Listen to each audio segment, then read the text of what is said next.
ovog trena trka puštena. Kit Frst izašao na čelo, odmah za njega Sonja Corleone koja mu ne dozvoljava da dugo vodi. Sonja izbio na čelo, Kit Frst ostaje na drugoj poziciji, Titus Surumus treći, Mr. Mozart četvrti, pa potom Esteban. Sonja Corleone i Titus Surumus s polja, Sonja Corleone, Titus Surumus s polja na čelu ove trke, Esteban iza njih.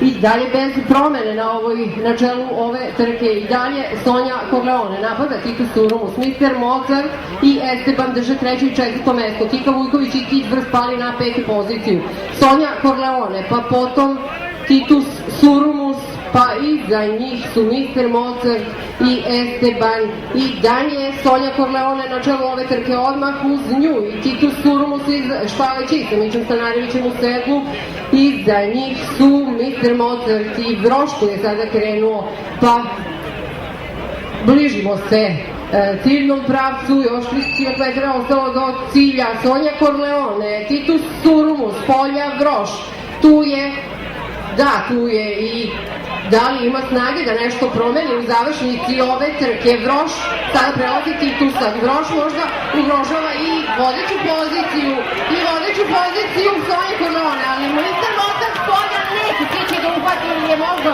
stigao da uhvati Sonju Corleone. Mr. Mozart